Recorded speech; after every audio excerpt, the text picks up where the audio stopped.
Hello everyone, it's Rhaenyra, and this is chapter 2 of the Faces family, it has been called, apparently. That's apparently what I named it. I don't know.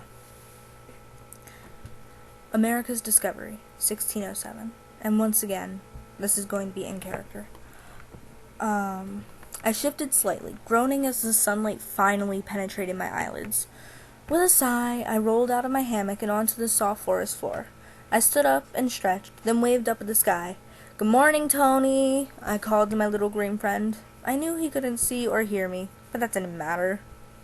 With a sigh, I began my morning routine, starting a fire, roasting nuts that I had found the night before, using the broken shells to scrape that icky stuff off my teeth, then grabbing my animal skin pants and heading down to the river to bathe. As I was splashing around, enjoying the fact that the salmon weren't here yet, I heard a noise. It was a noise I had never heard before. It sounded like a human voice.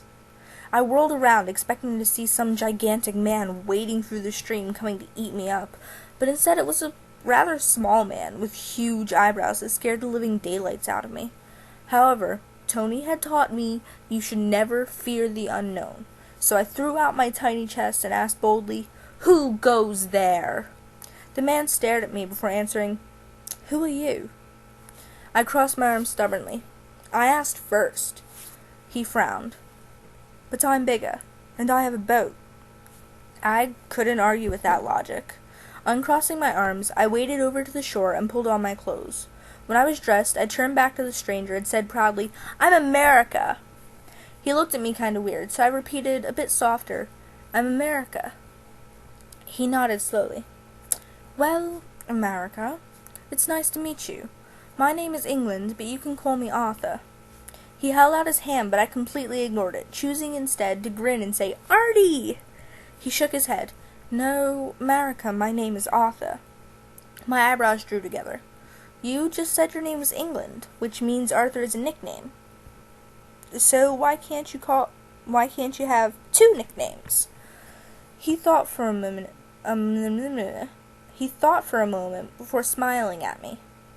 "What I mean to say is, most people know me as England, but some people call me Arthur. I would like it if you called me Arthur too." I grinned happily. "Okay, Arthur, I have two names too.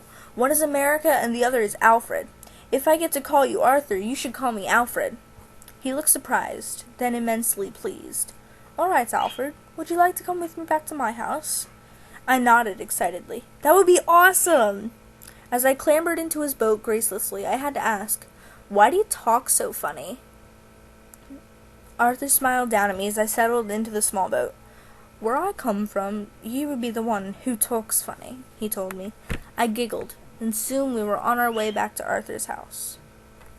Okay, the chapters are definitely going to be a little bit shorter, especially when they're in America's point of view, simply because he speaks pretty fast, or at least my version of him.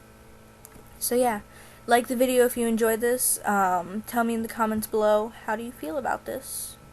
Do you think it's totally stupid? Do you like my little idea? Etc., etc. And yeah, thanks for watching.